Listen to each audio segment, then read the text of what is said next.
Good evening, ladies and gentlemen. Now, I did say for a little bit of a while that, yeah, there would be some sort of level of quality of life improvements coming out for videos like this, and there's a lot more to be coming out over the next couple of weeks, chiefly because of stories like this. Now, I had heard stories of this nature a few months ago, that the idea that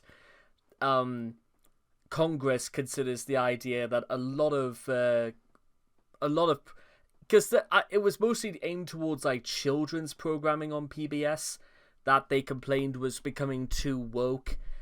You know, we're talking things like, Cliff and the Big Red Dog, and we're talking, things like Sesame Street. We're talking that level, and they think that's too much for aimed at kids, and they think that is, well, I'm sure there's a little bit more to it than that, but what has actually happened is that, guess what? It seems as if Donald Trump's government has gotten its own way. Because Donald Trump literally is the man who always gets his own way, and there has literally not been a single force in the universe that has actually managed to stop him. Congress votes to strip more than $1 billion in funding for NPR PBS. It's an article written by Sarah Fisher, by the way. I'd like to recommend Sarah Fisher. I've read a few articles she's done, by the way. She is very, very sharp. Far more than I'll ever be. I was never the sharpest blade in the drawer. But Congress on Friday voted to cut nearly $1.1 billion in federal funding for the Corporation for Public Broadcasting, the PBS, marketing a devastating blow for PBS and NPR. Why it matters?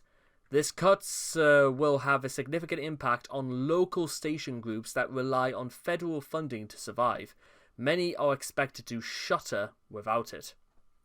While NPR and PBS nationally are mostly funded by non-government sources, such as corporate sponsorships or viewer/listener donations, local member stations are heavily reliant on CPB funding. Those stations are often the only sources of local news programming in rural communities amid a steady decline of local newspapers. Yes, but while the cuts target NPR and PBS, the national organizations won't feel much of the impact. Well, yeah, of course they won't, because, but what about, again, those targeted rural communities, those that will heavily rely on stuff like this? Only around 1% and 15% of NPR's and PBS's national revenue comes through CPB, respectively. The majority of federal funding is allocated to local member stations, which use it for day-to-day operations. Some of those stations do pay small dues to the national PBS and NPR entitles to access national syndicated shows, news gathering and resources, but many rural stations that will be hit hardest by the funding cuts don't currently pay those dues. The state of play. The cuts were included in a sweeping recessions package meant to claw back more than $9 billion in federal spending. The package included nearly $1.1 billion in funding for the CPB through 2026 and 2027. The House voted in favor of the broader recession package Friday, after the Senate voted 51 to 48 in favor of the package early Thursday morning. The bill passed the upper chamber with only Republican support. It now heads to President Trump to sign it in law.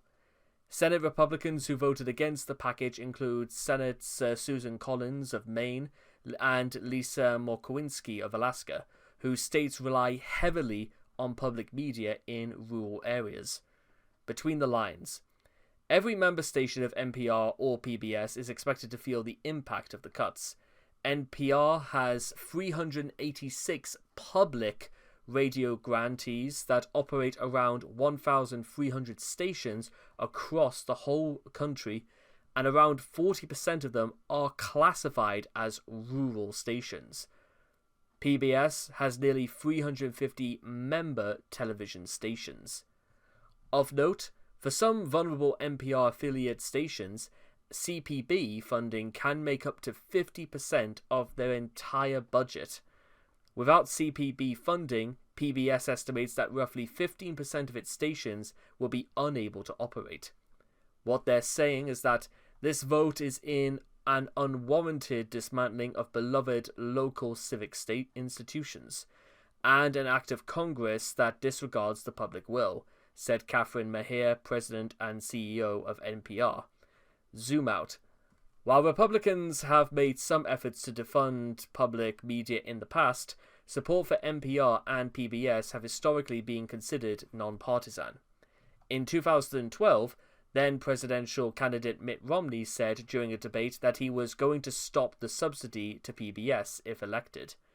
Ahead of Trump's second term, Project 2025 wrote in a detailed memo foreshadowing the president's agenda ways the administration could pull funding from public broadcasters. The Trump administration started taking actions to scrutinize public broadcasters shortly thereafter. The bigger picture. The cuts are part of a broader effort by the Trump administration to strip funding from public broadcasters. Earlier this year, President Trump issued an executive order to essentially gut international broadcasters that rely on congressionally appropriated funds such as Voice of America, Radio Free Europe / Radio Liberty, Radio Free Asia, and Middle East Broadcasting Networks. But does this go any deeper again? Because Trump's proposed public broadcasting cuts built on decades of GOP threats. And as I said before, look at that. No bullying of PBS and NPR. Yes to Elmo, no to Elon. Republican lawmakers this week could approve deep cuts to the Corporation for Public Broadcasting, but the threat is far from fresh, building on decades of attempts to strip support from public broadcasting. The bigger picture. The Senate is expected to vote on the recessions package ahead of Friday. So we know $1.1 billion, putting a years-long conservative push on the brink of reality. And we'll give you a few statistics, how federal cuts will hit public TV and radio in the state of New Orleans, just to give you an example. Well, in New Orleans, I should say. CPB public broadcasting grants in Louisiana FY23. Louisiana Public Broadcasting, Baton Rouge, $2.3 million. WYES TV, Medellin, 661,400. WLAE TV, also in Medellin, 425,200. WWOZ FM of New Orleans, 248.3. And as we see, it goes smaller and smaller and smaller, and that's just it. You take all that away, sooner or later, you know what? They're going to feel the pinch, because if I had could depict, and maybe this is something that a lot of people working for public access just in the state of Louisiana, I would say I would be scared of at least 6 or even 7 of these stations having to either make severe cutbacks, having to operate with a very minute skeleton members of staff to maybe 3 members of staff, perhaps, or they would just have to shut down entirely because, remember, they've still got to pay the people that do work there. Anyway, so yeah, they rely on them so much, and with no federal funding being added to them, HPR reaches more than 2.7 million people each month across its television, radio, and digital programming. And you can't just tell me that, well, the alternative is just to use the internet. Well, what about those who don't even have access to that? I mean, we can't sit here and pretend that we have, like, every household in America has a $2,500 computer setup, 2 monitors, streaming capabilities, dozens of microphones, dozens of webcams, stuff like that. We can't pretend everybody is that wired to the system. So that's just kind of really where I wanted to stop there, because lo and behold, guys, that's actually very, very concerning. Now, I didn't necessarily believe in the idea that, well, why exactly?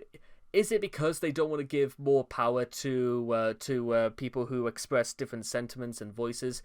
The one thing I kept hearing is that because they were actually quite intimidated by the thought of children's television on PBS, that they displayed certain morals and ethics that even by today's standards they considered extremely nuanced and almost too socially inclined towards left ways of stuff.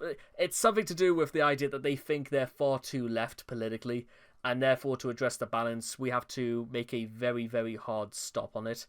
No, I think there's got to be a lot more to it. But then again, well, it's not gonna. I don't think it'll be the end of it. But even maybe in 2 years' time, they'll maybe cut 2.5 million. I think honestly they're gonna pull the plug on so many, and you're gonna see a lot of people struggle to survive, not just on the airways, but what hope do they think this is going to achieve? Because insofar as we're concerned, nobody really benefits except Congress, because, well, even as we speak right now, Trump is planning to sue the Wall Street Journal as a result of Epstein, but we'll have to get back to you on stuff like that. But in the meantime, I hope that article was informative, and for the examples listed from the state of Louisiana, I do apologize. But in the meantime, I'll see all of you guys again next time. Yes, I know New Orleans is not a state. I do apologize.